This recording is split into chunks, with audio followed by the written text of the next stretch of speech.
Hello, everyone. Welcome to the Newsbrowse News broadcast. According to a report by Zelensky, Ukrainian President Volodymyr Zelensky announced on Wednesday, August 12th, that Ukrainian forces have liberated 745 square kilometers of land along the front lines since January of this year. Zelensky stated that these territorial gains were achieved during ongoing offensive operations.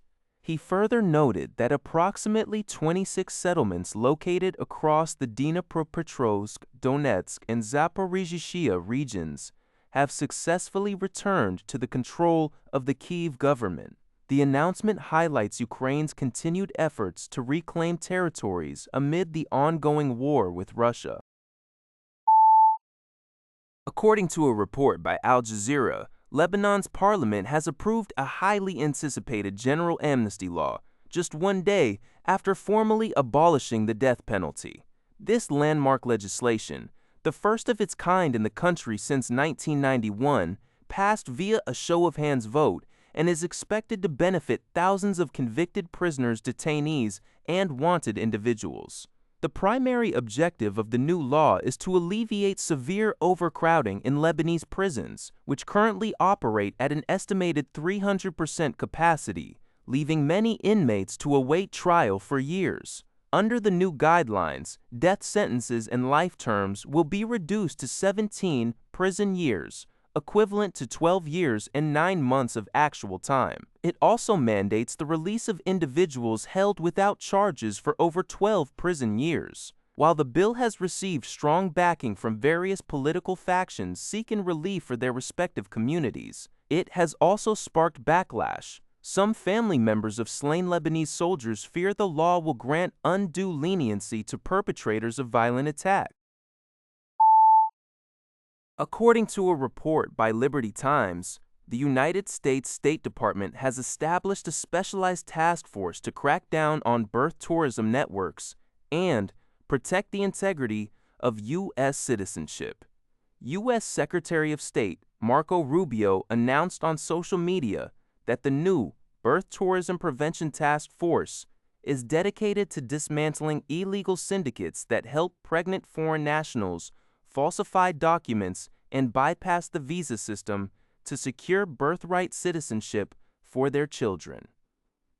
Within its first month of operation, the task force has already revoked over 600 visas belonging to foreign nationals globally. This initiative follows executive orders signed by President Donald Trump aimed at restricting birthright citizenship and banning birth tourism. Secretary Rubio emphasized that U.S. citizenship is not for sale and stated that the State Department will utilize all available tools to combat this systemic abuse of American laws. According to TechCrunch, the popular European vibe coding startup Lovable has confirmed raising $400 million in a Series C funding round at a new valuation of $13.3 billion. The investment was led by Menlo Ventures and the Scale Up Europe Fund, with participation from over a dozen other investors.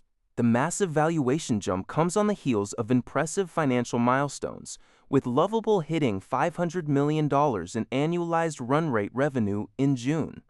Founded by Anton Osika and Fabian Hedin, the company has experienced rapid scaling, currently hosting 60 million projects that attract 900 million monthly visitors.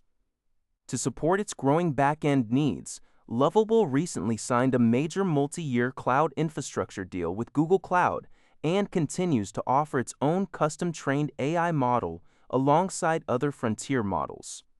Interestingly, Regent, the investment firm that owns TechCrunch, also participated as one of the new Series C investors.